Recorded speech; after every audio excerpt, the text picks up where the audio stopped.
Good morning class, welcome in accountancy video. Accountancy के अंदर हम लोग हमारा वॉल्यूम 3 का चैप्टर 4 कर रहे थे, that is your ratio analysis. Ratio analysis के अंदर हम लोग अभी तक हमारी 3 मेन एक्टिविटीज कंप्लीट करके आ चुके हैं क्लास। अब आज की वीडियो के अंदर हम लोग हमारी 4th रेशियो उठा रहे हैं, main 4th ratio, that is your profitability ratio. अगर मैं ओवरऑल रेशियो की बात करूं क्लास, तो हम लोग हमारी ओवरऑल अभी तक 10 रेशियोज कंप्लीट करके आ चुके हैं, that is your 2 ratios of liquidity ratio, 4 ratios of your solvency ratio and the 4 ratios of your activity ratio। अब अगर मैं बात करूं profitability ratio की क्लास, तो हम लोग हमारी फर्स्ट रेशियो प्रॉफिटेबिलिटी रेशियो की, और ओवरऑल मैं बात करूं तो हमारी 11th रेशियो आज स्टार्ट होने वाली है, that is your gross profit ratio. हम लोग पहले इसकी थ्योरी पढ़ेंगे, क्योंकि 1 मार्क्स के अंदर जो 20 मार्क्स के क्वेश्चन आपके आते हैं उसमें थ्योरी पढ़ना बहुत जरूरी है क्लास। प्रैक्टिकल तो ठीक है, आएगा ही आएगा, लेकिन थ्योरी में जो 1 मार्क्स में वो कुछ भी पूछ लेगा, उसके लिए थ्योरी का आपका पता होना बहुत जरूरी है। सो क्लास स्टार्ट करते हैं। सबसे पहले ग्रॉस प्रॉफिट रेशियो, इसके बीच ये किन दो चीजों के बीच में रिलेशन दिखाता है, इसका फॉर्मूला क्या होता है, और बाकी की चीजें कैसे हम लोग फाइंड आउट करते हैं। Establish the relation between gross profit, ये ग्रॉस प्रॉफिट और रेवेन्यू फ्रॉम ऑपरेशन के बीच में रिलेशन दिखाता है, यानी कि आपका gross profit is your numerator and revenue from operation, जिसका दूसरा नाम नेट सेल्स है, वो इसका डिनोमिनेटर होता है। इट मींस ये जो ग्रॉस प्रॉफिट हमारा निकला है, याद करिए हम लोग 11th क्लास में क्लास 11th के अंदर जो हम लोग chapter trading in profit and loss financial account chapter करके आते थे, उसके अंदर ट्रेडिंग अकाउंट बनता था, याद आया? तो उस ट्रेडिंग अकाउंट को जब हम लोग सॉल्व करते थे तो हमारा ग्रॉस प्रॉफिट निकल के आता था, फिर उसे कंटिन्यू करते थे, हम लोग प्रॉफिट एंड लॉस अकाउंट बनाते थे, उसके अंदर हमारा नेट प्रॉफिट निकलता था।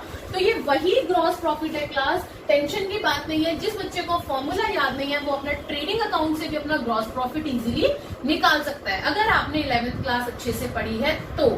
आगे बढ़ती हूँ, चलो आरएफओ नेट सेल्स। अब आरएफओ क्या है? नेट सेल्स दोनों कंपनीज के लिए, फाइनेंस कंपनीज के लिए और नॉन फाइनेंशियल कंपनीज के लिए अलग अलग होती है। कैसे देखते हैं? For the financial companies it means that interest earn. कौन कौन से टर्म्स आपकी फाइनेंशियल कंपनीज के अंदर नेट सेल्स के अंदर इंक्लूड होती है? Interest earn, dividend, profit on sale on securities etcetera. वहीं पे नॉन फाइनेंस कंपनी की बात करूं तो net sales and commissions etcetera, इस टाइप की जो आइटम्स है वो सारे के सारे नॉन फाइनेंशियल कंपनी के अंदर नेट सेल्स के अंदर आपके आते हैं क्लास। अब बात आती है ग्रॉस प्रॉफिट रेशियो का फॉर्मूला क्या होता है। एक और सबसे बड़ी बात बताती हूँ, प्रॉफिटेबिलिटी रेशियो की बात बता रही हूँ क्लास। क्या कि प्रॉफिटेबिलिटी की रेशियो के जितने भी आंसर्स हैं, जितनी भी हम लोग 5 रेशियोज इसकी करने वाले हैं, सबका आंसर परसेंटेज में निकलता है। अगर आप लोगों से पूछा ग्रॉस प्रॉफिट रेशियो बताइए, आप लोगों ने आंसर निकाल दिया कि 2:1 निकाल दिया, जबकि आंसर था 2, आपको देना था 2% में आंसर, आपने लिख दिया 2:1। याद रखिए पूरा क्वेश्चन गलत हो जाएगा क्लास। इस टाइप की गलती मत करिएगा एग्जाम में कि क्वेश्चन सही कर आए और एंड में अपने आंसर की वजह से टीचर को आप बिल्कुल वो कर दे कि हाँ भाई इस बच्चे को तो बेसिक ही नहीं पता, और वो पूरा क्वेश्चन आपका काट दे। Don't do all these stupidities in your paper, okay. तो आगे बढ़ती हूँ। अब इसका फॉर्मूला क्या होता है? What is your gross profit ratio? निकलता कैसे है? बहुत सिंपल है, नाम से है। सबसे पहले ग्रॉस प्रॉफिट आपका न्यूमरेटर आ जाएगा और revenue from operation that is your net sales आपका डिनोमिनेटर इनटू 100, और आंसर आपका इसका परसेंटेज में निकलता है क्लास। अब ये ग्रॉस प्रॉफिट कैसे निकालते हैं? एक तरीका तो मैंने आपको सबसे इजी तरीका बताया कि आप ट्रेडिंग अकाउंट बनाइए फटाफट रफ में और अपना ग्रॉस प्रॉफिट निकाल दीजिए। जिस बच्चे ने 11th क्लास अच्छे से पढ़ी होगी, अच्छे से पढ़ी होगी, तो वो बच्चा इजीली कर लेगा। वहीं पे अगर मैं फॉर्मूले की बात करूं तो रेवेन्यू फ्रॉम ऑपरेशंस यानी कि नेट सेल्स में से अगर आप सीओजीएस माइनस कर देते हैं तो आपका ग्रॉस प्रॉफिट इजीली आ जाता है क्लास। अब cost of revenue from operation यानी कि सीओजीएस निकालने के भी 2-3 फॉर्मूले हैं, वो ध्यान से सुनिएगा। ओपनिंग इन्वेंट्री, जिसमें से हम एक्सक्लूड करते हैं हमारे spare parts and loose tools, उसमें प्लस कर दीजिए अपने परचेजेस, अपने सारे डायरेक्ट एक्सपेंसेस, जितनी भी डायरेक्ट एक्सपेंसेस हमको प्लस कर दीजिए और माइनस कर दीजिए अपने क्लोजिंग इन्वेंट्री को, कि लास्ट में आपके पास कितना क्लोजिंग इन्वेंट्री बचा है। बट क्लोजिंग इन्वेंट्री में से भी आपको एक्सक्लूड करने पड़ेंगे अपने spare parts and your loose tools. तो आपका क्या निकल के आ जाएगा? Cost of revenue from operation और सीओजीएस। दूसरा फॉर्मूला और करके इसका है that cost of material consumed, आपने कितना मटेरियल कंज्यूम करा है उसकी कॉस्ट, प्लस जितने भी परचेजेस है स्टॉक इन ट्रेड के। क्लास ध्यान रखिएगा, परचेजेस किसके हैं? स्टॉक इन ट्रेड के, plus changes in inventories of finished goods. अब जो चेंजेस हुए हैं वो फिनिश्ड गुड्स में, इन्वेंट्रीज के फिनिश्ड गुड्स में क्या चेंजेस हुए हैं, वर्क इन प्रोग्रेस में क्या चेंजेस है, स्टॉक इन ट्रेड में क्या चेंजेस है, प्लस में आपके direct expenses.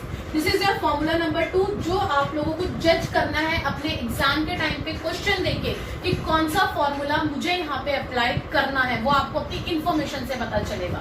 Third formula is your revenue from operation minus gross profit, जो कि आपका इस वाले फॉर्मूले से जो हम लोग ऊपर पढ़कर आए थे, हमारा ग्रॉस प्रॉफिट का फॉर्मूला, इसी से हमने हमारा ये नया फॉर्मूला फॉर्म कर लिया किसका, COGS का, that RFO minus gross profit. क्या हो जाएगा, COGS इधर आ गया प्लस में हो गया, ग्रॉस प्रॉफिट इधर आ गया माइनस में हो गया। क्लास क्लियर है? तो तीनों फॉर्मूले मैंने आपको बता दिए, COGS के, ग्रॉस प्रॉफिट का मैंने आपको फॉर्मूला बता दिया, एक नया तरीका बता दिया किस तरीके से आप लोग निकाल सकते हैं। Now what are the direct expenses? Direct expenses are given in the notes to account on employee benefit expense and other expenses और एडिशनल इन्फॉर्मेशन। याद रखना, जरूरी नहीं है कि वो आप लोगों को ऊपर जो आप लोग स्टेटमेंट ऑफ P&L बनाते हैं कि स्टेटमेंट ऑफ P&L में ही वो आपको डायरेक्ट एक्सपेंसेस दे। हो सकता है वो ऊपर ना देके आपको नीचे जो हम लोग नोट्स टू अकाउंट बनाते हैं उसके अंदर डाल दे, एडिशनल इन्फॉर्मेशन के अंदर डाल दे, और नोट्स टू अकाउंट में वो एम्प्लॉय बेनिफिट एक्सपेंस के नाम से भी डाल सकता है, अदर एक्सपेंसेस के। तो वो डायरेक्ट एक्सपेंसेस को जरूरी नहीं है कि ऊपर हमारे मेन इन्फॉर्मेशन में दे, हो सकता है वो नीचे एडिशनल इन्फॉर्मेशन में या नोट्स टू अकाउंट में डाल दे। क्लास इन छोटी छोटी बातों का आपको बहुत ध्यान रखना है। Class next, this ratio shows the average margin on goods sold. ये रेशो हमें क्या दिखाती है? अब ये MCQ में पूछ सकता है आपसे, हो सकता है वो 4 ऑप्शन दे दे, हो सकता है वो ब्लैंक में पूछ दे that this ratio shows dash. क्या दिखाता है?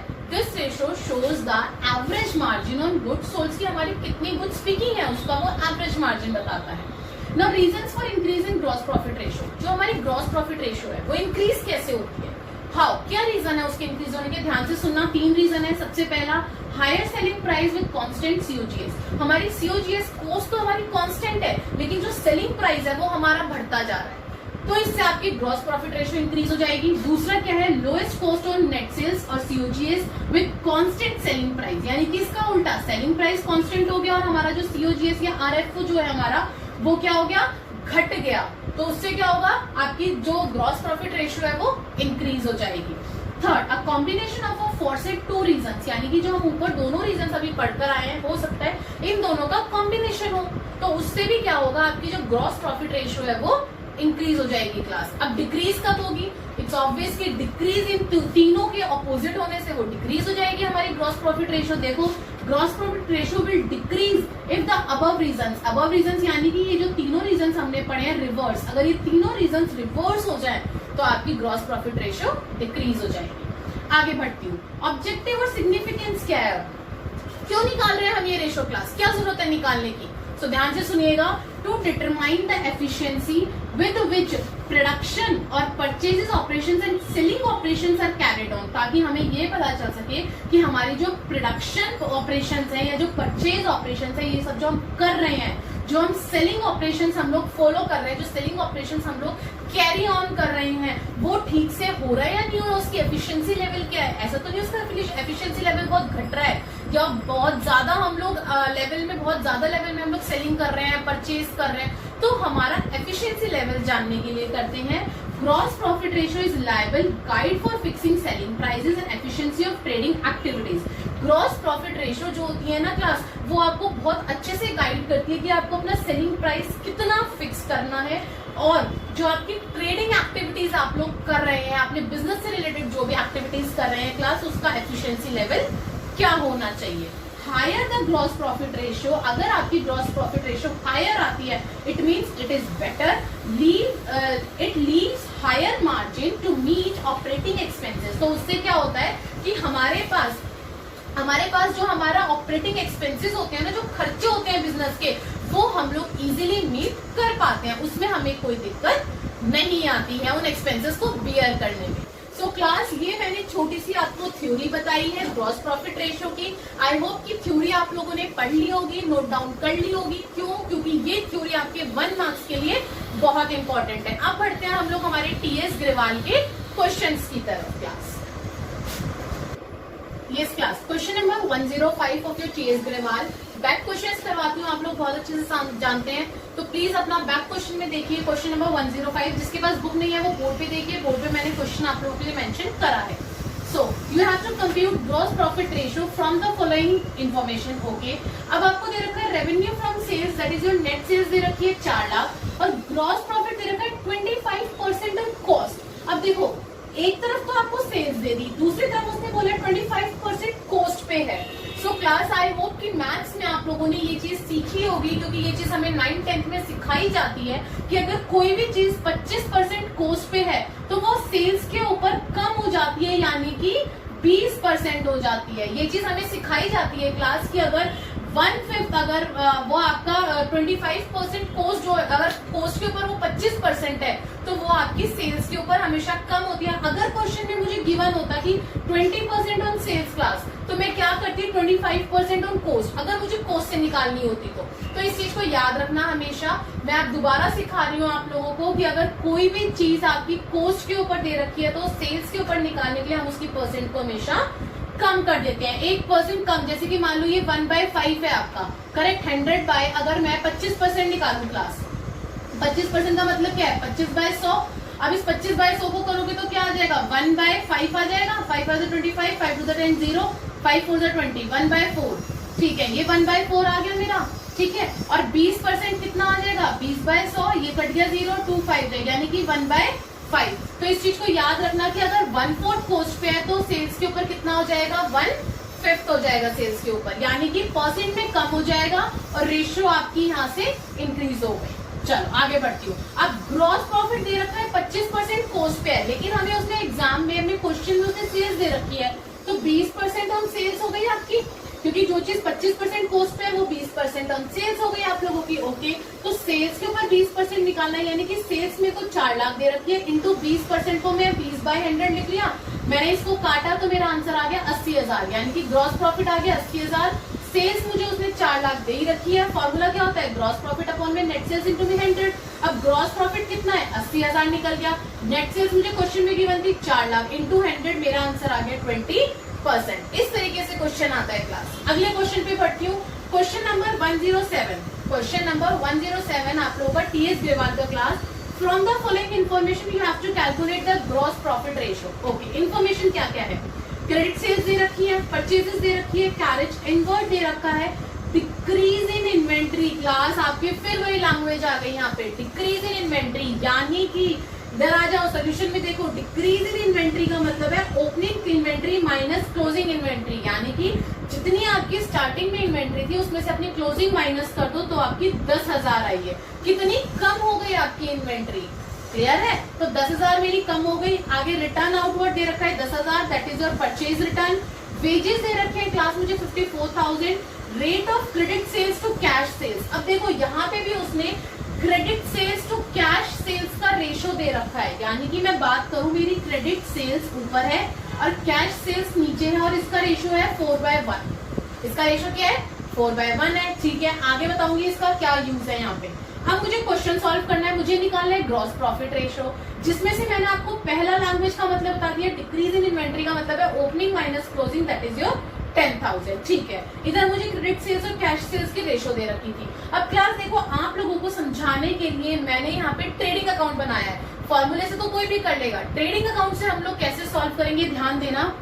ट्रेडिंग अकाउंट डेबिट और क्रेडिट है आपका, पर्टिकुलर्स रुपीज। अब सबसे पहले ट्रेडिंग अकाउंट में हम लोग क्या डालते थे, हमारा ओपनिंग स्टॉक, लेकिन यहाँ पे ओपनिंग स्टॉक तो हमें गिवन ही नहीं है। अब आप कहोगे मैम आपने ये 1 लाख रुपए कहाँ से लिख दिए, यहाँ तो गिवन ही नहीं है। अब देखना क्लास, अगर मैं यहाँ 1 लाख लिख दूं और क्लोजिंग स्टॉक में 90,000 लिख दूं तो क्या मेरे 10,000 बनते हैं।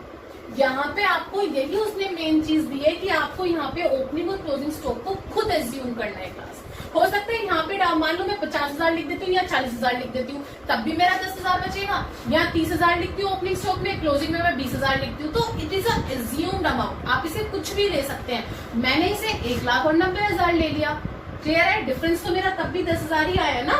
आगे बढ़ती हूँ, नेक्स्ट उसने दे रखे हैं आपको परचेजेस 3 लाख के, तो परचेजेस कहाँ आते हैं मेरे, डेबिट में आते हैं। याद करिए अपना ट्रेडिंग अकाउंट क्लास, परचेजेस लिख दिए मैंने 3 लाख, उसमें से मेरे purchase return that is your return outward 10,000 में माइनस कर दूंगी, बाहर आ गए मेरे 2,90,000। उसके बाद कैरेज इनवर्ड, कैरेज इनवर्ड कहाँ आता है, डेबिट में आता है, तो 2 कैरेज इनवर्ड 10,000 आ गए। आगे बढ़ती हूँ, डिक्रीज इन इन्वेंट्री का कर दिया, रिटर्न आउटवर्ड्स कर दिया। वेजेस कहाँ आते हैं, खर्चे है ना, तो डेबिट में 2 wages 50,000। Rate of credit sales to cash sales, अब ध्यान देना क्लास, यहाँ उसने बोला है credit sales over cash sales की परसेंटेज 4:1 है। वहीं पर ही उसने देखो क्लास यहाँ पे क्रेडिट सेल्स की मुझे वैल्यू दे रखी है 5 लाख, तो क्या मैं क्रेडिट सेल्स की जगह यहाँ 5 लाख नहीं पुट कर सकती, और अपॉन में कैश सेल्स को चलो मैं एक्सलेट कर लेती हूँ, इक्वल्स टू 4/1, इसका क्रॉस मल्टीप्लाई करो, क्रॉस मल्टीप्लाई करा तो 5 लाख इज इक्वल्स टू में 4x आ गया, 4 को यहाँ ले गई डिवाइडेड बाय में 4 करूंगी, मेरा आंसर कितना आ गया 1,25,000, यानी कि मेरी x 4 को जब यहाँ लेके डिवाइड हो गया x, यानी कि x मैंने यहाँ क्या लेट करा था मेरी कैश सेल्स, तो कैश सेल्स कितनी आ गई मेरी 1,25,000।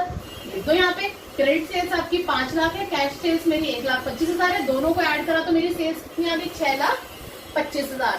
याद आ रहा है सेल्स हम लोग क्रेडिट साइड लिखते थे, परचेज हम लोग डेबिट साइड लिखते थे, तो सेल्स मैंने ओवरऑल लिख दी मेरी क्रेडिट साइड में, दोनों साइड का टोटल करा, मेरी क्रेडिट साइड आ गई 7,15,000, 7,15,000। बैलेंसिंग कर दी मैंने अकाउंट को, मेरे को बैलेंसिंग करा तो मेरा ग्रॉस प्रॉफिट बच गया क्लास 2,65,000।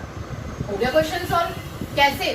ग्रॉस प्रॉफिट ये रहा, नेट सेल्स मेरी ओवरऑल ये रही, नेट सेल्स चाहिए ना हमें तो रेवेन्यू फ्रॉम ऑपरेशंस चाहिए, तो वो मेरी 6,25,000 रही। तो ग्रॉस प्रॉफिट को अपना न्यूमरेटर में पुट करिए और अपने नेट सेल्स को अपने डिनोमिनेटर में पुट करिए, 2,65,000 और 6,25,000 इंटू 100 करा, सॉल्व करोगे आंसर आ जाएगा 42.4%। तो क्लास दोनों क्वेश्चन में मैंने आपको नई चीज बताई है, इसमें मैंने कॉस्ट और सेल्स का बताया आप लोगों को, और दूसरे क्वेश्चन में 108 क्वेश्चन नंबर है मैंने आपको डिक्रीज इन इन्वेंट्री का बताया। अगर इस टाइप का क्वेश्चन आता है तो आपको अमाउंट्स को खुद एज्यूम करना है क्लास, क्लियर है? आगे बढ़ते हैं, नेक्स्ट क्वेश्चन देखते हैं हमारा। Yes class, next question, question number 108 of your GS Grewal. You have to calculate the gross profit ratio from the following data। अब क्या डाटा हम लोगों को दे रखा है, ध्यान से देखिएगा। एवरेज इन्वेंट्री दे रखी है 3,20,000, इन्वेंट्री टर्नओवर रेशो दे रखा है 8 टाइम्स। ध्यान से सुनना क्लास, रेशो कर रहे हैं ग्रॉस प्रॉफिट रेशो, लेकिन आपको इन्वेंट्री टर्नओवर रेशो दे रखा है यहाँ पे, तो उसका कुछ ना कुछ तो यूज होगा ना।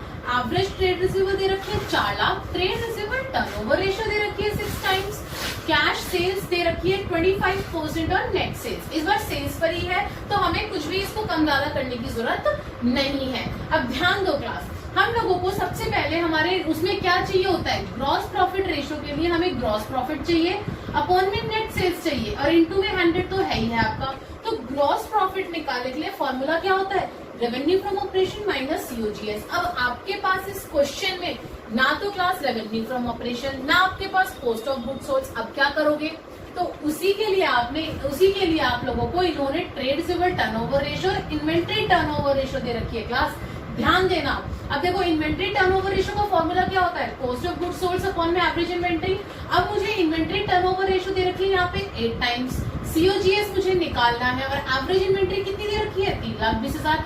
तो क्या मैं इसको क्रॉस मल्टीप्लाई करके मेरा सीओजीएस नहीं निकाल सकती? 25,60,000 निकल गया मेरा सीओजीएस। चलो ग्रॉस प्रॉफिट का सीओजीएस आ गया, अब बचा क्या, रेवेन्यू फ्रॉम ऑपरेशन, और वो किससे निकलेगा, ट्रेड रिसीवेबल टर्नओवर रेशो से। आइए इधर, ट्रेड रिसीवेबल टर्नओवर रेशो का फॉर्मूला क्या होता है, नेट क्रेडिट सेल्स अपॉन में एवरेज ट्रेड रिसीवेबल। अब देखो क्लास यहाँ पे मुझे ट्रेड रिसीवेबल टर्नओवर रेशो दे रखी है 6 टाइम्स, नेट क्रेडिट सेल्स मुझे गिवन नहीं है क्लास, वहीं पर ही मेरे पास क्या गिवन है, एवरेज ट्रेड रिसीवेबल कितना था, 4 लाख था। तो मैंने क्या करा, मेरे इस फॉर्मूले से क्रॉस मल्टीप्लाई करके मेरा नेट क्रेडिट सेल्स निकाल लिया 24 लाख, नेट क्रेडिट सेल्स निकाल लिया। यहाँ मुझे कैश सेल्स गिवन थी, और आरएफओ के लिए मैंने आपको बताया था रेवेन्यू फ्रॉम ऑपरेशन के लिए क्रेडिट प्लस कैश सेल्स मिला के आपकी आरएफओ बनती है। अब मेरी यहाँ तो निकल गई क्रेडिट सेल्स, कैश के लिए वो बोल रहे हैं 25% है टोटल सेल्स पे, लेकिन मेरे पास टोटल सेल्स तो है ही नहीं क्लास। जब मेरे पास टोटल सेल्स नहीं है तो मैं टोटल सेल्स को क्या लेट कर लूंगी, एक्सलेट कर लूंगी। तो जब मैंने टोटल सेल्स को एक्सलेट करा और कैश सेल्स मेरी टोटल सेल्स की 25% है, तो 25/100 इंटू एक्स ले लिया, प्लस में क्रेडिट मेरी निकल ही गई 24 लाख। अब क्या करना है मुझे, मेरी एक्स की वैल्यू फाइंड करनी है, तो एक्स इधर ले आई, इसको सॉल्व करा, 24 लाख इंटू 100/75, और एक्स की वैल्यू आ गई मेरी 32 लाख, यानी कि मेरा रेवेन्यू फ्रॉम ऑपरेशन। क्यों? क्योंकि मैंने नेट सेल्स को एक्सलेट करा था, और मेरा क्या निकला यहाँ पे, एक्स निकला है, तो एक्स मेरा कितना आ गया, 32 लाख आ गया। अब मेरे पास क्या रह गया, मेरा आरएफओ निकल गया 32 लाख, सीओजीएस मेरी निकल गई थी यहाँ 25,60,000, माइनस कर दो। तो मैंने क्या करा, 32 लाख में से आरएफओ माइनस सीओजीएस, 32 लाख में से 25,60,000 माइनस करा, तो मेरा ग्रॉस प्रॉफिट आ गया क्लास 6,40,000। कितना आ गया, 6,40,000। आती हूँ मैं यहाँ पे मेरी रेशो पे, ग्रॉस प्रॉफिट अपॉन में क्या लेते हैं, नेट सेल्स इंटू में 100, ग्रॉस प्रॉफिट आया 6,60,000, पुट कर दिया। यहाँ पे मेरा रेवेन्यू फ्रॉम ऑपरेशन कितना था, 32 लाख, मैंने 32 लाख पुट कर दिया, इंटू 100 सॉल्व करा, मेरा आ गया 20%। आई होप कि आप लोग 12th क्लास में हैं, आप लोगों को मुझे यहाँ कटिंग करके दिखाने की जरूरत नहीं है, छोटे बच्चों की तरह कि 0 से 0 गया, फिर हमने ये वाली टेबल लगाई, ये सारी चीजें आप लोग इजीली कर लेंगे। क्लास आगे बढ़ती हूँ, ये क्वेश्चन समझ में आ गया। अब देखो ये थे आपके मोस्ट इंपॉर्टेंट क्वेश्चंस, जो 3 क्वेश्चंस मैंने आपको करवाए। अब आपका नेक्स्ट टाइप का जो क्वेश्चन है रीजनिंग वाला क्वेश्चन, जो आपका रीजन वाला क्वेश्चन है, हम वो क्वेश्चन देखते हैं, जो कि क्वेश्चन नंबर 110 है आपका इस रेशो का। So class, gross profit ratio for company आपको दे रखी है 25%, ठीक है भाई। You have to state giving reason which of the following transaction will increase, decrease और नॉट अल्टर, यानी कि कोई चेंज नहीं है ग्रॉस प्रॉफिट रेशियो में। फाइन, 3 केसेस मैंने उठाए हैं class. Purchase of stock in trade 50,000 का हुआ है, परचेज रिटर्न 15,000 की हुई है, और कैश सेल्स हुई है आपकी स्टॉक इन ट्रेड की 40,000 की। क्लास ध्यान से देखना ट्रांजेक्शंस का किसके ऊपर क्या इफेक्ट पड़ रहा है और ग्रॉस प्रॉफिट रेशियो पे क्या इफेक्ट पड़ रहा है, हमें तो मेन वही देखना है। सबसे पहले परचेज करा है स्टॉक इन ट्रेड 50,000 का। जब मैं परचेज करूंगी स्टॉक इन ट्रेड, उससे क्या होगा, मेरी परचेजेस बढ़ेगी और मेरी क्लोजिंग इन्वेंट्री बढ़ेगी, यही होगा। It will increase the purchases and closing inventory. So एक बात बताओ, जब मेरी परचेजेस इंक्रीज हुई तो मेरे ग्रॉस प्रॉफिट पे कोई असर नहीं पड़ा, मेरे नेट सेल्स पे कोई असर नहीं पड़ा, तो भाई मेरी ओवरऑल रेशियो पे क्यों असर पड़ेगा। वहीं पे अगर मेरी क्लोजिंग इन्वेंट्री पे असर पड़ रहा है, तो क्लोजिंग इन्वेंट्री का ना ग्रॉस प्रॉफिट से लेना देना, ना मेरे डिनोमिनेटर में उससे नेट सेल्स से लेना देना, तो उस पर क्यों इफेक्ट पड़ेगा। तो इसीलिए मेरी रेशियो के ऊपर कोई चेंज नहीं आया, ना बढ़ी और ना घटी। आगे बढ़ती हूँ, परचेज रिटर्न कर दिए, जो परचेज करते वो रिटर्न कर दिया आप लोगों ने। अब जब मैंने परचेज रिटर्न करा, जिसकी वजह से मेरी परचेज रिटर्न जो है वो बढ़ गई, और जो मेरी क्लोजिंग इन्वेंट्री है, जो लास्ट में मेरे पास इन्वेंट्री थी, वो घट गई, रिड्यूस हो गई।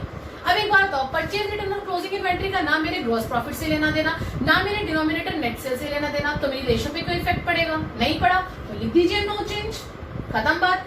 Third, cash sales of stock in trade. अब कैश सेल्स करिए स्टॉक इन ट्रेड की आपने 40,000 की, ध्यान देना, cash sales of stock in trade will increase the sales and reduce closing inventory.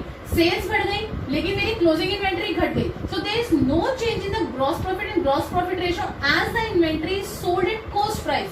क्यों नहीं पड़ा, सेल्स था लेकिन फिर भी मेरा नेट सेल्स पे इफेक्ट क्यों नहीं पड़ा, क्योंकि जो मेरी इन्वेंट्री बिकी है ना, वो कॉस्ट प्राइस में बिकी है क्लास, इस वजह से कोई चेंज नहीं होगा। अगर कॉस्ट प्राइस पे नहीं बिकी होती तो सेल्स में चेंज होने की वजह से मेरा डिनोमिनेटर चेंज होता, बट यहाँ पे कोई चेंज नहीं है, क्योंकि जो मेरी इन्वेंट्री बिकी है वो किस उस पे बिकी है, कॉस्ट प्राइस में बिकी है। तो लिख दीजिए अपने रीजन में that there is no change. Class I hope कि आपको आपकी ये रेशो समझ आई होगी, ग्रॉस प्रॉफिट रेशो। अब हम लोग हमारी नेक्स्ट रेशो उठा रहे हैं हमारे प्रॉफिटेबिलिटी रेशो की, सो प्लीज ध्यान से इसको देखिएगा। Yes class. Now the second ratio of your profitability ratio और overall ratio की बात करूँ तो ratio number 12. This is your operating ratio. अब operating ratio क्या कह रही है क्लास, ध्यान से सुनिएगा। It establishes the relation between the operating cost, that is your cost of revenue from operation plus operating expenses, यानी कि जो हमारी operating cost है उसके अंदर आपका COGS plus operating expenses दोनों चीजें आती हैं, that is your numerator of your formula, and the revenue from operation is your denominator, or you can say the net sales. आगे बढ़ती हूँ। It shows the proportion of COGS and operating expenses, that is operating cost to RFO. इसी वाली line को ही आगे इन लोगों ने क्या कर रखा है कि जो चीज हम लोगों ने यहाँ ऑपरेटिंग कॉस्ट डाली है, यस क्लास, तो यहाँ पे वो यही बोल रहा है, देखो ऊपर उसने ऑपरेटिंग कॉस्ट में ब्रैकेट में COGS और ऑपरेटिंग एक्सपेंसेस डाल दिया, और नीचे उसने COGS लिखकर उसने COGS प्लस ऑपरेटिंग एक्सपेंसेस करके ब्रैकेट में ऑपरेटिंग कॉस्ट डाल दिया। बाकी इन दोनों लाइनों का मतलब सेम ही है आप लोगों का। आगे बढ़ती हूँ कि ऑपरेटिंग कॉस्ट क्या होती है class, what are operating cost. These are the cost which are incurred for operating activities. वो सारी एक्टिविटीज आप अपने बिजनेस के लिए कर रहे हैं, एग्जाम्पल एम्प्लॉय बेनिफिट एक्सपेंसेस और अदर एक्सपेंसेस। आगे बढ़ती हूँ, नॉन ऑपरेटिंग इनकम्स और एक्सपेंसेस क्या होते हैं। अब नॉन ऑपरेटिंग में तो मैंने बता दिया आप लोगों को, वो सारी इनकम्स और वो सारे एक्सपेंसेस जो आप अपने बिजनेस के लिए कर रहे हैं। अब जैसे कि देखो मैंने यहाँ पे भी लिखा है ऑपरेटिंग एक्सपेंसेस भी, मैंने यहाँ पे आपको एक्सप्लेन, आपके खाली एक्सपेंसेस को मैंने एक्सप्लेन करा है। फॉर एग्जाम्पल सेलिंग एक्सपेंसेस, यानी कि जो चीज आप मैन्युफैक्चर कर रहे हो, जो चीज आप बना रहे हो, उस चीज से रिलेटेड कोई भी सेलिंग का खर्चा हो गया, एडमिनिस्ट्रेशन का खर्चा हो गया, डिस्ट्रीब्यूशन का हो गया, ऑफिस एक्सपेंसेस हो गए, ये सारे आपके ऑपरेटिंग में आ गए। तो इसका उल्टा, यानी कि जो सारे खर्चे और जो सारी इनकम आपकी बिजनेस से रिलेटेड नहीं होती है क्लास, वो सब चली जाती है आप लोगों की नॉन ऑपरेटिंग इनकम और एक्सपेंसेस में। आइए देखते हैं income and expenses which are not incurred for operating activities, जो ऑपरेटिंग एक्टिविटीज से इनकर्ड नहीं होती है, यानी कि जो हमारी बिजनेस से रिलेट नहीं करती हैं और business are excluded. For example interest, dividend receive. अब डिविडेंड के ऊपर इंटरेस्ट मिल रहा है, क्या वो आपका रोज का बिजनेस कि हाँ भी आप डिविडेंड से इनकम रिसीव कर रहे हो? नहीं ना, इंटरेस्ट रिसीव कर रहे हो, वो आपका रोज का बिजनेस नहीं है ना। उसी तरीके से इंटरेस्ट ऑन लोन और डेब्ट। अब आपने लोन उठा रखा है, क्या आप हमेशा लोन ही उठाते रहते हो क्या और उसके ऊपर इंटरेस्ट देते रहते हो? नहीं ना, ये आपका रेगुलर बिजनेस नहीं है ना। आगे बढ़ती हूँ, गेन और loss on sale of fixed assets. कि अब आपका एक बिजनेस की आपने रोज बिल्डिंग खरीदी, रोज बेची, आपको उसके ऊपर गेन हो रहा है या लॉस हो गया, आपका ये काम नहीं है ना, तो ये आपकी ऑपरेटिंग एक्टिविटीज के अंदर नहीं आता। That is why it comes on the non operating income और एक्सपेंसेस। अब नीचे मैंने अलग अलग शो करा है, नॉन ऑपरेटिंग इनकम अलग बताइए, नॉन ऑपरेटिंग एक्सपेंसेस अलग बताया। यहाँ आपके लिए लिखा भी है वो सारे एक्सपेंसेस और वो सारी इनकम जो डायरेक्टली बिजनेस से रिलेट नहीं होती है क्लास। दोबारा बोलती हूँ, non operating expenses are shown in the statement of profit and loss account. Other income, जो हमारा अदर इनकम होता है उसके अंदर हम लोग हमारे नॉन ऑपरेटिंग इनकम को शो करते हैं। वहीं जो हमारे नॉन ऑपरेटिंग एक्सपेंसेस होते हैं वो कहाँ शोन होते हैं? नोट्स टू अकाउंट के अंदर अदर एक्सपेंसेस में इन द स्टेटमेंट ऑफ P&L। अब देखो, नॉन ऑपरेटिंग इनकम तो हम लोग स्टेटमेंट ऑफ P&L में शो करते हैं हमारे अदर इनकम में, लेकिन जो हमारे नॉन ऑपरेटिंग एक्सपेंसेस होते हैं वो स्टेटमेंट ऑफ P&L में शो नहीं होते, वो आपके जो स्टेटमेंट ऑफ P&L के नीचे हम लोग नोट्स टू अकाउंट करते हैं ना, उसके अंदर शो होते हैं आपके अदर एक्सपेंसेस के अंदर। फॉर एग्जाम्पल, अब कैसे कैसे, लॉस बाय फायर, अब बताओ theft, sorry loss by theft, loss by fire, आपकी आग से आपका स्टॉक खत्म हो गया, तो ये क्या है? खर्चा बढ़ गया ना जबरदस्ती का, चोरी हो गई, क्या है ये? क्या बिजनेस से रिलेटेड है? नहीं ना, तो ये सारे नॉन ऑपरेटिंग एक्सपेंसेस में है। Loss on sale of assets, interest paid on long term borrowings, आप इंटरेस्ट दे रहे हो अपने किसी भी डेब्ट के ऊपर, आपने लोन उठा रखा है उसके ऊपर, डिविडेंड पेड कर रहे हो, तो ये सारे खर्चे वो हैं जो आपके बिजनेस से रिलेट नहीं करते हैं क्लास। अब ऑपरेटिंग रेशियो का फॉर्मूला क्या होता है क्लास? मैंने यहाँ पे शॉर्ट फॉर्म्स यूज करी हैं, बट आपसे दोबारा रिपीट कर रही हूँ, don't use the short forms in your exams और इन योर नोटबुक। अगर आप शॉर्ट फॉर्म्स यूज करते हैं तो आपके मार्क्स डिडक्ट हो जाएंगे, तो प्लीज आपको कहीं पे भी शॉर्ट फॉर्म्स यूज नहीं करनी है। आइए, ऑपरेटिंग रेशियो निकलता कैसे है? जैसे कि मैंने यहाँ बताया था, ऑपरेटिंग कॉस्ट और revenue from operations, that is your net sales, इन दोनों का रिलेशन होता है। तो ऑपरेटिंग कॉस्ट डिवाइडेड बाय में रेवेन्यू फ्रॉम ऑपरेशन इनटू 100, और क्या हम ऑपरेटिंग कॉस्ट को, मैंने यहाँ ब्रैकेट में लिखा था cost of revenue from operation और ऑपरेटिंग एक्सपेंसेस, क्या हम ऑपरेटिंग कॉस्ट को यहाँ पे COGS प्लस ऑपरेटिंग एक्सपेंसेस लिख सकते हैं? बिल्कुल लिख सकते हैं। तो ऑपरेटिंग कॉस्ट को मैंने यहाँ खोल के लिख दिया, कॉस्ट ऑफ रेवेन्यू COGS और cost of revenue from operation, कुछ भी बोलिए, plus operating expenses divided by में RFO, जिसका नाम क्या है घर का? नेट सेल्स, इनटू में 100। ये हमारा ऑपरेटिंग रेशियो का फॉर्मूला है। आगे बढ़ती हूँ, ऑपरेटिंग एक्सपेंसेस, अभी मैंने बताया था ऑपरेटिंग एक्सपेंसेस यानी कि वो खर्चे जो आपके बिजनेस से रिलेटेड खर्चे होते हैं वो होते हैं ऑपरेटिंग एक्सपेंसेस। अब इसका फॉर्मूला क्या होता है? ध्यान से सुनना, employ benefit expense plus depreciation and amortisation expense plus other expenses, लेकिन other than non operating expenses. Non operating expenses को ऑपरेटिंग एक्सपेंसेस में मिक्स अप मत कर देना, बार बार बोल रही हूँ क्लास। और दूसरा formula, office expenses, administration expenses, selling and distribution expenses, employee benefit expenses, depreciation, amortisation expenses, other expenses, ये जितने भी मैंने खर्चों के नाम गिने ना, ये सारे आपके बिजनेस से रिलेटेड है, इनको रटने की जरूरत नहीं है। एक बात बताओ, क्या सेलिंग एंड डिस्ट्रीब्यूशन एक्सपेंसेस को नहीं पता आपको इसके बारे में? क्या आपको एडमिनिस्ट्रेशन के खर्चे के बारे में नहीं पता? क्या आपको ऑफिस के खर्चे के बारे में नहीं पता? ये सारा हम लोग प्रॉफिट एंड लॉस में पढ़ के आ चुके हैं क्लास 11th में। तो ये रटने वाली चीजें नहीं है, आपको बस ये दिमाग में रखना है कि ऑपरेटिंग मतलब जो बिजनेस से रिलेट करता है और नॉन ऑपरेटिंग मतलब जो बिजनेस से रिलेट नहीं करती वो एक्टिविटीज, चाहे वो इनकम हो चाहे वो एक्सपेंस हो हमारी, but other than the non operating expenses. अब ऑपरेटिंग कॉस्ट का फॉर्मूला क्या है? यानी कि जो हमारा ऑपरेटिंग रेशियो का न्यूमरेटर था उसका formula cost of material consume, जितना हमने कॉस्ट यूज कर लिया मटेरियल कंज्यूम करने में, plus purchase of stock in trade plus changes in inventory, किस किस में, फिनिश गुड्स में, वर्क इन प्रोग्रेस में, स्टॉक इन ट्रेड में, plus employee benefit expenses plus depreciation and amortisation expenses plus other expenses. Same वही चीज other expenses में other than non operating, आप नॉन ऑपरेटिंग को ऐड मत कर लेना, पूरा आंसर गलत हो जाएगा क्लास। ये थे इसके फॉर्मूले। अब मैं आपको एक बहुत बड़ी बात बताने जा रही हूँ क्लास, और वेरी वेरी वेरी इंपॉर्टेंट चीज है ये आपके लिए, इन रेशियोज के लिए। क्या जो हम लोग रेशियो नंबर 2 ऑपरेटिंग रेशियो कर रहे हैं, और जो हमारी रेशियो नंबर 3 होगी प्रॉफिटेबिलिटी रेशियो की, that is your operating profit ratio, जो हम इस रेशियो के बात करने वाले हैं, इन दोनों का जो कॉम्बिनेशन होता है वो 100% का होता है क्लास। आपको पता है कई बार वो एग्जाम में आपको ऑपरेटिंग रेशियो और ऑपरेटिंग प्रॉफिट रेशियो 1 मार्क्स में निकालने के लिए दे देता है। पता है कैसे? वो कहेगा ऑपरेटिंग रेशियो जी 60% है, तो फाइंड आउट करिए आप लोग ऑपरेटिंग प्रॉफिट रेशियो। क्या आप नहीं निकाल पाएंगे 1 मार्क्स में? क्यों नहीं निकाल पाएंगे? 100 में से 60 माइनस करिए, 40 आ गया आपका आंसर। तो इन दोनों का जो लिंक होता है ना, वो 100% का लिंक होता है क्लास, इस चीज को याद रखना। अब इस रेशियो की मैंने आपको थ्योरी बताई और इसका फॉर्मूला बताया, इसका ऑब्जेक्टिव और सिग्निफिकेंस करते हैं, फिर उसके बाद हम लोग हमारे टीएस ग्रेवाल के बैक क्वेश्चंस उठाते हैं। Yes class, objective and significance देख के फिर हम लोग हमारे क्वेश्चंस करते हैं।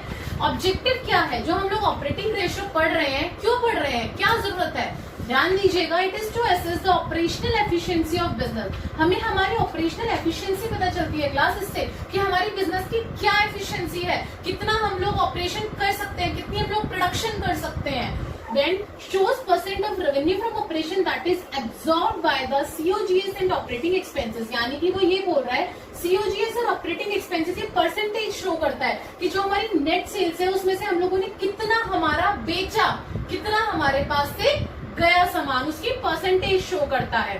जितनी कम है ऑपरेटिंग रेशियो उतनी अच्छी रहती है, उतनी बेटर रहती है। It leaves the higher profit margin to meet non operating expenses.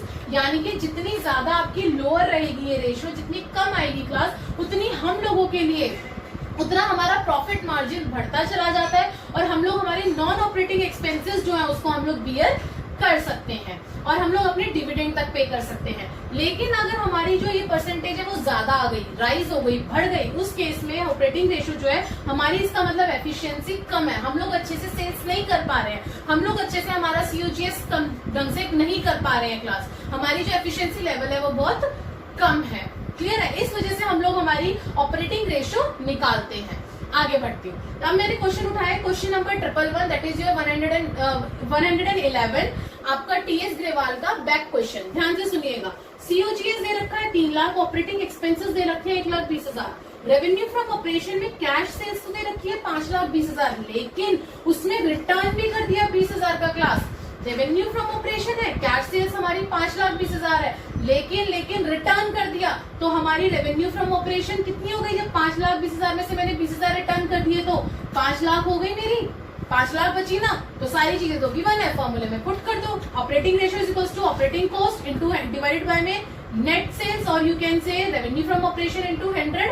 अब ऑपरेटिंग कॉस्ट को मैंने क्या बताया था? COGS plus operating expenses divided by में revenue from operation into 100। COGS मुझे दे रखा है 3 लाख, ऑपरेटिंग एक्सपेंसेस मुझे दे रखे हैं 1,20,000, और यहाँ पे रेवेन्यू फ्रॉम ऑपरेशंस 5,20,000 में से अगर 20,000 माइनस कर दिए, कितने आए मेरे रेवेन्यू ऑपरेशंस? 5 लाख आ गए रेवेन्यू फ्रॉम ऑपरेशंस इनटू 100। इसको काटूंगी तो जब मैंने पहले 3 लाख को और 1,20,000 को प्लस किया, 4,20,000 बाय 5 लाख इंटू 100, इसका मतलब 84%। इसको अगर हम लोग काट के डिवाइड करेंगे तो हमारी कितनी परसेंटेज आ जाएगी? 84%। आ गया आंसर। अब यहाँ पे क्या बोला? जितनी हायर रेशियो है उतना बेकार है, जितनी लोअर है उतनी अच्छी है। इसका मतलब ये कंपनी हमारी बेकार है, यहाँ पे एफिशिएंसी लेवल हमारा अच्छा नहीं है। क्लियर है? आगे बढ़ती हूँ। क्वेश्चन नंबर 114 आपका टीएस ग्रेवाल का class. From the following information you have to calculate operating ratio. बिल्कुल आपका 111 जैसा क्वेश्चन है, डिफरेंस कुछ नहीं है, बस इतना देखो, बिल्कुल एज इट इज वही है। इसमें ग्रॉस सेल्स दे रखी थी 88,000, सेल्स रिटर्न दे रखी थी 8,000, इसमें आपको कैश सेल्स 5,20,000 थी और रिटर्न 20,000। जैसे हमने इसमें माइनस करके हमारी नेट सेल्स निकाली है, उसी तरीके से इसमें से हम लोग रेवेन्यू फ्रॉम ऑपरेशन में से सेल्स रिटर्न माइनस कर देंगे, यानी कि 88,000 में से 8,000 माइनस कर देंगे, तो हमारी रेवेन्यू फ्रॉम ऑपरेशन कितनी आ गई? 80,000 आ गई। बाकी आपको सीओजीएस दे रखा है, आपकी ऑपरेटिंग एक्सपेंसेस दे रखी है। फॉर्मूला क्या है? COGS plus operating expenses divided by में रेवेन्यू फ्रॉम ऑपरेशन और नेट सेल्स इनटू में 100। COGS है 52,000, ऑपरेटिंग एक्सपेंसेस है 18,000 और मेरी कितनी आ गई revenue from operation, returns minus कर दूंगी तो मेरी आ गई 80,000 इंटू 100, सॉल्व करिए आ गया आंसर 87.5%। That's it. अब एक क्वेश्चन उठा रही हूँ, फिर हम लोग हमारी नेक्स्ट रेशो पे बढ़ेंगे class. Next question from your TS Grewal of operating ratio वाली ऑपरेटिंग रेशो की। देखिए, calculate operating ratio from the following information. अब आपको फिर से ऑपरेटिंग रेशो निकालनी है। क्या ऑपरेटिंग कॉस्ट दे रखी है, सबसे पहले ना जो भी आपको रेशो निकालनी होती है ना, कुछ ना करके सबसे पहले उसका फॉर्मूला लिखा करो कि हमें चाहिए क्या क्या और क्वेश्चन में हमें क्या क्या गिवन है क्लास। यही तरीका होता है। ऑपरेटिंग कॉस्ट चाहिए रेवेन्यू फ्रॉम ऑपरेशन इनटू 100, ठीक है। अब देखो यहाँ पे ऑपरेटिंग कॉस्ट मुझे डायरेक्ट गिवन है, तो आंख बंद करके मैंने चुपचाप सबसे पहले मेरी ऑपरेटिंग कॉस्ट लिख ली। आगे बढ़ती हूँ, मुझे ग्रॉस प्रॉफिट दे रखा है 25% एंड आगे दे रखा है ऑपरेटिंग एक्सपेंसेस 80,000। अब मुझे सिर्फ 3 चीजें दे रखी हैं और मैंने ये चीज पहले भी बताई थी, अगर ग्रॉस प्रॉफिट खाली परसेंट में होती है इसका मतलब वो आपको सेल्स के ऊपर दे रखी है। इसका मतलब क्या होता है, वो आपको सेल्स के ऊपर गिवन है। आगे बढ़ती हूँ। अब देखो, अब मेरे पास ऑपरेटिंग एक्सपेंसेस है। अब मेरे पास क्या चीज नहीं है, रेवेन्यू फ्रॉम ऑपरेशन नहीं है, तो मुझे क्या निकालना पड़ेगा, रेवेन्यू फ्रॉम ऑपरेशन। लेकिन क्या मेरे पास ऑपरेटिंग एक्सपेंसेस है और ऑपरेटिंग कॉस्ट का फॉर्मूला क्या होता था, ऑपरेटिंग कॉस्ट का क्या होता था, COGS प्लस ऑपरेटिंग एक्सपेंसेस। देखो, ऑपरेटिंग कॉस्ट में हम लोग फॉर्मूले में लिखते थे COGS प्लस ऑपरेटिंग एक्सपेंसेस, यही लिखते थे। तो क्या इससे मैं मेरा COGS नहीं निकाल सकती, निकाल सकती हूँ ना। ऑपरेटिंग कॉस्ट में पुट कर दूंगी मेरी 6,80,000, ऑपरेटिंग एक्सपेंसेस को इधर ले आऊंगी, माइनस हो जाएगा, पुट कर दूंगी 80,000। तो 6,80,000 में से मैंने 80,000 निकाल दी, मेरा COGS कितना आ गया, 6 लाख आ गया। अब फॉर्मूला याद करो, revenue from operation minus gross profit is equals to COGS। COGS का फॉर्मूला याद है, कितनी बार, कम से कम भी 10-15 क्वेश्चंस में ये फॉर्मूला मैं आप लोगों को करवा चुकी हूँ क्लास। तो अब देखो मेरे पास COGS है मेरे को निकालना क्या है, रेवेन्यू फ्रॉम ऑपरेशन। तो रेवेन्यू फ्रॉम ऑपरेशन को मैंने एक्सलेट करा और ग्रॉस प्रॉफिट वो दे रखा है 25%। जब क्वेश्चन में गिवन ना हो कि किसका 25%, तो वो हमेशा रेवेन्यू फ्रॉम ऑपरेशन का ही 25% होता है क्लास। तो यानी कि 25% ऑफ एक्स, 25% किसका हो गया, एक्स का हो गया। 25% को मैं 0.25, 25% कितना होता है 25/100, क्या मैं इसको 0.25 नहीं लिख सकती, तो यहाँ लिख दिया 0.25x। क्लियर है। अब आगे आ जाओ, रेवेन्यू फ्रॉम ऑपरेशन को मैंने एक्सलेट करा, ग्रोस प्रॉफिट मेरा 0.25x है और COGS मेरा 6 लाख है। x की वैल्यू निकाल लो, x की वैल्यू अगर मैं निकालूंगी तो मेरी कितनी आ जाएगी, यहाँ पे आ जाएगा 0.75। 1 में से 0.25 गया, 0.75 जो यहाँ पे आके मेरा क्या हो गया, डिवाइड हो गया। तो 6 लाख से जब मैंने मेरा 0.75 डिवाइड करा तो मेरा रेवेन्यू फ्रॉम ऑपरेशन जो कि मैंने एक्सलेट करा था मेरा आ गया 8 लाख। अब यहाँ पे मैंने ऑपरेटिंग कॉस्ट तो मेरे डाल रखी थी 6,80,000, इधर से मेरी रेवेन्यू फ्रॉम ऑपरेशन कितनी आ गई, 8 लाख आ गई, डाल दिया फॉर्मूले में। तो 6,80,000 डिवाइड बाय में 8 लाख इंटू 100 मेरी कितनी आ गई परसेंटेज, 85%। निकल गया मेरा आंसर।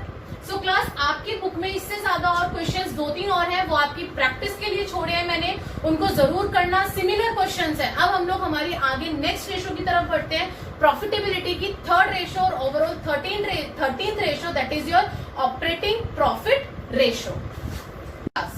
अभी हम लोग हमारी सेकंड रेशो कंप्लीट कर आए हैं प्रॉफिटेबिलिटी रेशो की, एंड आई होप कि वो आपको समझ आ गई होगी। अब मैं मेरी थर्ड रेशो की बात करती हूँ, ओवरऑल 13th रेशो, और मैं प्रॉफिटेबिलिटी रेशो की बात करूँ तो मेरी third ratio, that is your operating profit ratio. इससे पहले हमने ऑपरेटिंग रेशो करी थी और मैंने ये भी बताया था, बहुत जरूरी इंपॉर्टेंट पॉइंट बताया था कि अगर हम इन दोनों रेशोज को ऐड करते हैं, दोनों की परसेंटेज को ऐड करते हैं, आंसर को ऐड करते हैं, तो हमारा टोटल 100% बनता है। उसके टाइप का एक क्वेश्चन भी करके दिखाऊंगी कि कैसे क्लास। आगे बढ़ते हैं। सबसे पहले ऑपरेटिंग प्रॉफिट रेशियो क्या कह रहा है, किन दो चीजों के बीच में रिलेशन दिखाता है आपका, it measures the relation between operating profit and revenue from operation, that is your net sales. आगे इसका मतलब ये जो रिलेशन बता रहा है ये ऑपरेटिंग प्रॉफिट का, यानी कि जो ऑपरेटिंग एक्सपेंसेस और इनकम्स, ये सारी जो चीजें हो रही है ऑपरेटिंग बिजनेस से जो आपको प्रॉफिट हो रहा है वो आपका न्यूमरेटर है, और रेवेन्यू फ्रॉम ऑपरेशन और net sales is your denominator. देखिए अपने फॉर्मूले में, operating profit ratio is equals to operating profit divided by में नेट सेल्स इनटू में 100। दोबारा बोल रही हूँ, आप लोगों को शॉर्ट फॉर्म्स यूज नहीं करनी है बिल्कुल भी क्लास। आगे बढ़ती हूँ। अब ये ऑपरेटिंग प्रॉफिट निकलता कैसे है मैम, आप लोगों के दिमाग में ये चल रहा होगा, तो देखते हैं हम लोग। जो हमारा ग्रॉस प्रॉफिट आया है, अगर हम उसमें प्लस कर दें हमारे ऑपरेटिंग इनकम, जो अदर ऑपरेटिंग इनकम है, माइनस कर दें ऑपरेटिंग एक्सपेंसेस, तो क्या आ जाएगी, आपकी ऑपरेटिंग प्रॉफिट आ जाएगी। और दूसरा फॉर्मूला क्या है इसका, नेट प्रॉफिट बिफोर टैक्स, यानी कि टैक्स पेड करने से पहले का profit plus non operating expenses और losses minus non operating income. ये इसका दूसरा फॉर्मूला है ऑपरेटिंग प्रॉफिट का। तीसरे फॉर्मूले की बात करूं, तीसरा फॉर्मूला क्या है, revenue from operations minus operating cost. आपने रेवेन्यू फ्रॉम ऑपरेशंस यानी कि आपके नेट सेल्स में से अगर मैं मेरी ऑपरेटिंग कॉस्ट को माइनस कर दूं, ओवरऑल जितनी मेरी ऑपरेटिंग कॉस्ट पड़ी है, तो मेरा क्या आ जाएगा, ऑपरेटिंग प्रॉफिट आ जाएगा। आ गया। आगे बात करते हैं इसके ऑब्जेक्टिव और सिग्निफिकेंस क्या है। ऑब्जेक्टिव जो है इसका, this ratio computing the ratio is to determine, ये जो रेशियो है क्लास, ये कंप्यूट क्या करती है, determine operational efficiency of business की, हमारी ऑपरेशनल एफिशिएंसी कैसी है बिजनेस की, ये रेशियो हमारी ये चीज कंप्यूट करती है, हमें बताती है class. An increase in ratio over the previous period shows improvement in operational efficiency of the enterprises, यानी कि जितनी हमारे पास पिछली बार थी हमारी रेशियो, अगर उससे हमारी रेशियो जो आंसर है, परसेंटेज जो है वो इंक्रीज हो रहा है, इट मींस क्या है कि हमारी जो एंटरप्राइजेस है उसकी ऑपरेशनल एफिशिएंसी अच्छी है, improvement in operational efficiency. So class, ये था ऑपरेटिंग प्रॉफिट रेशियो के बारे में कुछ छोटी सी थ्योरी, उसका फॉर्मूला, उसके ऑब्जेक्टिव एंड सिग्निफिकेंस। अब मैं बात करती हूँ आपके टीएस ग्रेवाल के क्वेश्चन की। क्वेश्चन नंबर 118 उठाया है मैंने पहले, इसके बाद 117 भी कराऊंगी, लेकिन पहले मैंने 118 क्वेश्चन उठाया है, ध्यान से देखिएगा class. Calculate operating profit ratio from the following. अब आपको ऑपरेटिंग प्रॉफिट रेशियो निकालना है, जो आपको डाटा गिवन है। क्या क्या गिवन है, नेट सेल्स गिवन है मुझे, यानी कि मेरा डिनोमिनेटर डायरेक्ट गिवन है class, okay. COGS, cost of goods sold, wages दे रखी है, ऑफिस एंड एडमिनिस्ट्रेशन एक्सपेंसेस और इंटरेस्ट ऑन बोरोइंग दे रखा है। अब देखो, डिनोमिनेटर तो गिवन है, लेकिन मुझे न्यूमरेटर गिवन नहीं है क्लास, तो मुझे पहले न्यूमरेटर निकालना पड़ेगा। क्या करो, आप अपना फॉर्मूला लिखो, फॉर्मूले के अंदर बार बार बोलती हूँ, सबसे पहले फॉर्मूला पुट कर लो। फॉर्मूले के अंदर आरएफओ मुझे डायरेक्ट गिवन है 5 लाख, तो वो तो मैंने लिख दिया। अब अगर मैं मेरे ऑपरेटिंग प्रॉफिट की बात करूँ, तो उसके लिए मेरे पास देखो, यहाँ पे ऑपरेटिंग प्रॉफिट का फॉर्मूला देखो क्लास, क्या है, ग्रॉस प्रॉफिट।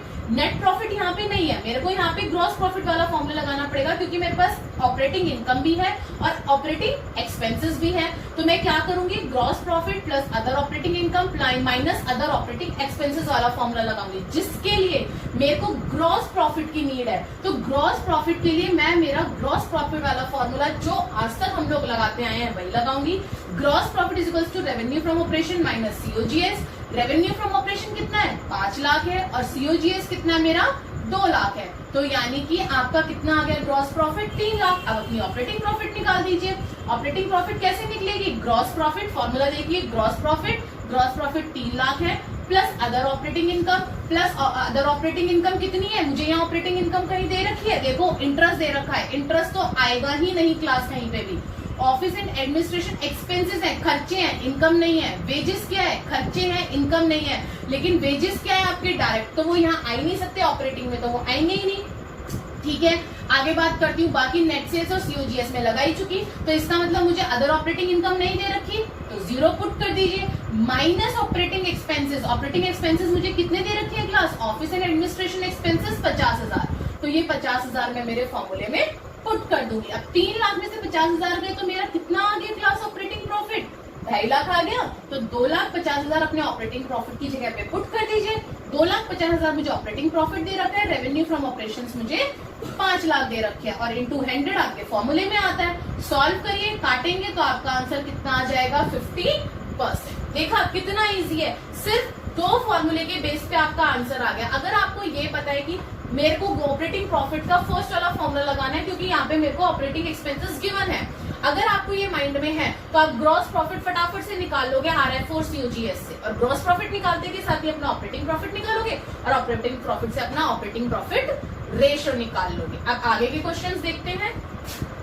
क्वेश्चन नंबर 117, जो कि आपका वेरी वेरी इंपॉर्टेंट क्वेश्चन है क्लास, इसको मार्क कर लेना। क्यों, क्योंकि इसमें मैं आपको ऑपरेटिंग प्रॉफिट निकालने के 2 तरीके बताऊंगी, ग्रॉस प्रॉफिट से भी और नेट प्रॉफिट से भी, यानी कि ट्रेडिंग अकाउंट से भी और आपका P&L अकाउंट से भी। कैसे, आइए देखते हैं। You have to calculate operating profit ratio from the following information में मेरे को ओपनिंग इन्वेंट्री दे रखा है, परचेजेस दे रखी है, नेट सेल्स दे रखी है, एडमिनिस्ट्रेटिव एंड सेलिंग एक्सपेंसेस, इधर से closing inventory, loss by fire, dividend receive. ठीक है भाई, इन्फॉर्मेशन मैंने पढ़ ली। अब सबसे पहले काम पता है आपको क्या होना चाहिए ऑपरेटिंग प्रॉफिट निकालने के लिए? ऑपरेटिंग प्रॉफिट में मैंने आपको पहले बोला सबसे पहले अपना फॉर्मूला लिखो, ऑपरेटिंग प्रॉफिट अपॉन में रेवेन्यू फ्रॉम ऑपरेशन, लिख लिया। अब मुझे ऑपरेटिंग प्रॉफिट चाहिए, क्यों? क्योंकि रेवेन्यू फ्रॉम ऑपरेशंस तो भाई चलो मुझे गिवन है 14,70,000, नेट सेल्स मुझे गिवन है, no doubt, but operating profit मुझे निकालना पड़ेगा। और ऑपरेटिंग प्रॉफिट के मैंने दो फॉर्मूले लिखवाए थे, दोनों में मैंने एक में ग्रॉस प्रॉफिट एक में नेट प्रॉफिट लिखवाया था। अब यहाँ मुझे यहाँ पे COGS भी गिवन नहीं है कि चलो भाई मैं उस वाले फॉर्मूले से निकाल लेती हूँ, उससे भी नहीं निकल सकता। तो मुझे यहाँ पे ट्रेडिंग अकाउंट बनाना पड़ेगा अपनी सहूलियत के लिए, अपने वर्किंग नोट में क्लास, इसको मेन सोल्यूशन में ना डाल के अपने वर्किंग नोट में बनाना, ताकि आपके पास आपका ग्रॉस प्रॉफिट आ जाए और नेट प्रॉफिट आ जाए। दोनों में से कोई भी निकाल लीजिए, दोनों से आंसर सेम आएगा। आइए सबसे पहले मैं मेरा ट्रेडिंग बनाऊंगी, पर्टिकुलर्स रुपीज डेबिट और क्रेडिट। ठीक है, आगे बढ़ते हैं। अब ट्रेडिंग अकाउंट में सबसे पहले हम लोग क्या डालते थे? हमारा ओपनिंग स्टॉक कितना है? 1 लाख है, to opening stock 1 lakh. Purchases कहाँ आते थे? डेबिट में, तो 2 परचेजेस 10 लाख, क्लियर है। नेट सेल्स कहाँ आती थी हमारी? क्रेडिट में, by net sales 14,70,000। Administrative and selling expenses क्या होता है आपका ये कहाँ जाता है? P&L में जाता था, तो ट्रेडिंग में नहीं आएगा। क्लोजिंग इन्वेंट्री कहाँ जाती थी? क्रेडिट साइड, तो डाल दीजिए बाय क्लोजिंग स्टॉक आपका 1,50,000। लॉस बाय फायर से लॉस हो गया, कहाँ जाएगा ये आपका? P&L में जाएगा। डिविडेंड रिसीव्ड, ये कहाँ जाएगा? P&L में। अब आगे बात करती हूँ मैं आप लोगों की। अब यहाँ पे ये 3 चीजें नहीं आई, बाकी सारी हमने डाल दी। बैलेंसिंग करिए, जब मैंने बैलेंसिंग करी मेरी क्रेडिट साइड आई 16,20,000, 16,20,000। जब मैंने बैलेंसिंग करके मेरी क्रेडिट साइड बड़ी आ गई और मैंने बैलेंस करा, मेरा बैलेंस यहाँ बैलेंसिंग फिगर निकली मेरी डेबिट साइड, और उसे हम लोग क्या बोलते हैं? ग्रॉस प्रॉफिट बोलते हैं, जो कि कितना आया? 5,20,000 आ गया। अब मैं इसी में आगे कंटिन्यू कर रहे हैं, P&L हम हमेशा कंटिन्यू करते हैं, am I right? तो जब इसी के अंदर मैंने कंटिन्यू करा, ग्रॉस प्रॉफिट को हम लोग कहाँ उतारते हैं? क्रेडिट साइड में उतारते हैं P&L में, तो मैंने ग्रॉस प्रॉफिट को उतार लिया 5,20,000। अब ऊपर आती हूँ class. Administrative and selling expenses क्या है आपके? ऑपरेटिंग एक्सपेंसेस है, ऑपरेटिंग है, कहाँ जाएंगे? डेबिट में जाएंगे, तो डाल दीजिए 1,70,000 से 2 एडमिनिस्ट्रेटिव एंड सेलिंग एक्सपेंसेस डाल दिए मैंने 1,70,000। आगे बात करती हूँ, यहाँ से मैंने छोड़ा था loss by fire. Loss by fire क्या है आप लोगों का? ये नॉन ऑपरेटिंग एक्सपेंस है, आप लोगों की खर्चा हो गया ना भाई, फायर से जो है आपको लॉस हो गया तो खर्चा हो गया। ऊपर आपके क्या थे? ऑपरेटिंग एक्सपेंसेस थे, जो कि आपको बिजनेस से हो रहे हैं, और नॉन ऑपरेटिंग कौन से आप लोगों के? जो कि बिजनेस रेगुलर बेसिस पे नहीं हो रहे। तो loss by fire regular basis पे नहीं हो रहा, तो non operating expenses. Administration and selling खर्चे जो हो रहे हैं वो आपके रेगुलर बेसिस पे हो रहे हैं, बिजनेस के हो रहे हैं, तो ऑपरेटिंग एक्सपेंसेस। तो मैंने ये लॉस बाय फायर डाल दिया 20,000। अब मैं बात करती हूँ मेरे डिविडेंड रिसीव की, ये रह गया था मेरा, तो रिसीव करा है ना, डिविडेंड रिसीव करा है। और क्लास ये क्या है आपकी? Non operating income. क्यों? क्योंकि डिविडेंड आप भाई बिजनेस थोड़ी ना कर रहे हो डिविडेंड रिसीव करने का, कि आए दिन आपको डिविडेंड रिसीव हो रहा है, तो ये आपकी क्या हो जाएगी? नॉन ऑपरेटिंग एक्सपेंसेस हो जाएगी। क्या हो जाएगी आपकी? Non operating expenses, non operating income class, sorry, non operating income. Expenses तो हम डेबिट में डालते हैं, इनकम डालते हैं हम लोग क्रेडिट साइड में। चलो भाई ठीक है, मैंने डाल दिया बाय डिविडेंड रिसीव 30,000। बैलेंसिंग करी, मेरी अगेन क्रेडिट साइड बढ़ी आई 5,50,000, 5,50,000। बैलेंसिंग बचा मेरा डेबिट में, जिसको मैंने नाम दिया टू नेट प्रॉफिट 3,60,000। अभी मैंने टैक्स पेड नहीं करा है, बिफोर टैक्स आ रहा है आपका नेट प्रॉफिट। आ जाइए, मैंने दोनों फॉर्मूले लिख दिए। आप अपनी जहाँ पे फॉर्मूले वाली लिस्ट है, आपने फॉर्मूले लिखे होंगे, वहां पे चेक करिए। एक फॉर्मूला है ऑपरेटिंग प्रॉफिट का, net profit plus non operating expenses minus non operating income. दूसरा formula operating expenses is equals to gross profit plus operating income minus operating expenses. Check करिए अपने फॉर्मूले वाली लिस्ट, यही लिखा हुआ है, तो आ जाइए। अब अगर मैं नेट प्रॉफिट से निकालने की बात करूं तो नेट प्रॉफिट कितना है? 3,60,000। ठीक है जी। नॉन ऑपरेटिंग एक्सपेंसेस, खर्चे नॉन ऑपरेटिंग, अभी मैंने बताया कि लॉस हो गया आपको फायर से, नॉन ऑपरेटिंग खर्चा है आपका कितना है? 20,000। डाल दिया जी मैंने 20,000। नॉन ऑपरेटिंग इनकम, क्या आपको कोई ऐसी इनकम हुई है जो आपके बिजनेस से रिलेट नहीं करती? बिल्कुल हुई है। क्या मुझे डिविडेंड रिसीव हुआ है 30,000 का? तो डाल दीजिए 30,000। कैलकुलेशन करिए, 360 में 20 प्लस करिए और 30 माइनस करिए, मेरा आंसर कितना आ गया? 3,50,000 आ गया। ये क्या है? मेरा ऑपरेटिंग प्रॉफिट आया। अब मैं ग्रॉस प्रॉफिट से निकालूंगी, देखना सेम आएगा। क्यों? ग्रॉस प्रॉफिट मेरा कितना आया क्लास? यहाँ 5,20,000 आया है। ठीक है, plus operating income. Operating income class अगर मेरे को होती, पहली बात तो इनकम मैं क्रेडिट साइड में डालती हूँ, और ऑपरेटिंग इनकम होती तो मैं यहाँ पे डालती हूँ ऑपरेटिंग इनकम, बट यहाँ पे मुझे ऑपरेटिंग इनकम गिवन नहीं थी तो मैंने डाल दिया 0। अब बच्चा मेरा ऑपरेटिंग एक्सपेंसेस। ऑपरेटिंग एक्सपेंसेस बिल्कुल मुझे है, मेरा एडमिनिस्ट्रेशन और सेलिंग का खर्चा हो रहा है कितना, 1,70,000, तो मैंने डाल दिया 1,70,000। देखिए आपका आंसर वही 3,50,000 आ रहा है, सेम आ रहा है। ऊपर भी ऑपरेटिंग प्रॉफिट अगर मैं नेट प्रॉफिट से निकालती हूँ 3,50,000, ग्रॉस प्रॉफिट से निकालती हूँ 3,50,000।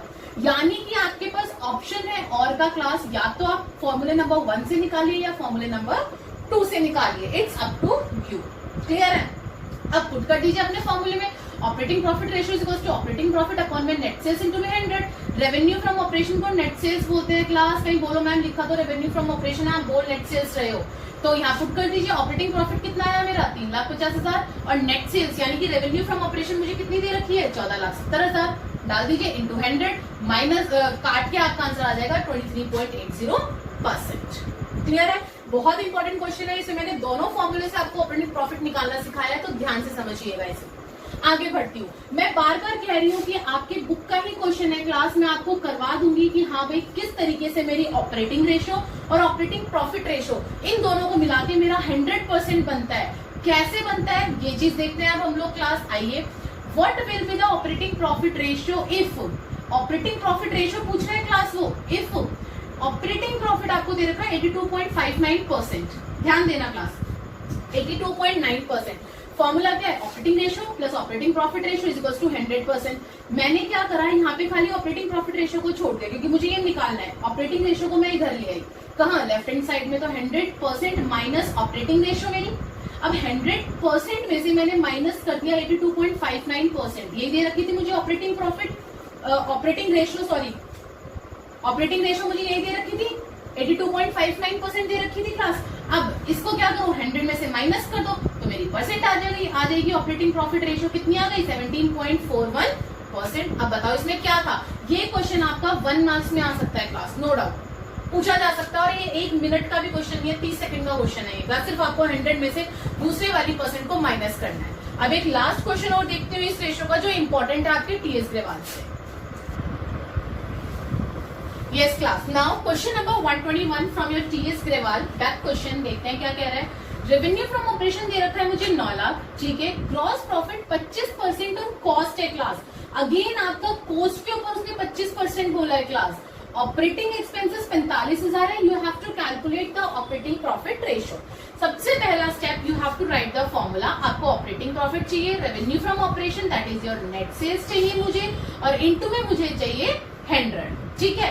अब मेरे पास यहाँ पे क्या है और मुझे क्या निकालना है, RFO यानी कि डिनोमिनेटर मेरे पास अवेलेबल है, तो मैंने तो डिनोमिनेटर लिख दिया एज इट इज, बट मेरे पास क्लास ऑपरेटिंग प्रॉफिट नहीं है। अब मुझे ऑपरेटिंग प्रॉफिट निकालना पड़ेगा। ऑपरेटिंग प्रॉफिट का फॉर्मूला, अब देखो यहाँ पे आपको ग्रॉस प्रॉफिट दे रखा है, आपको ऑपरेटिंग एक्सपेंसेस दे रखे हैं, तो मेरे दिमाग में यही आना चाहिए कि मैं मेरा ऑपरेटिंग प्रॉफिट का फॉर्मूला लगाऊंगी gross profit minus operating expenses, मेरे दिमाग में यही आएगा।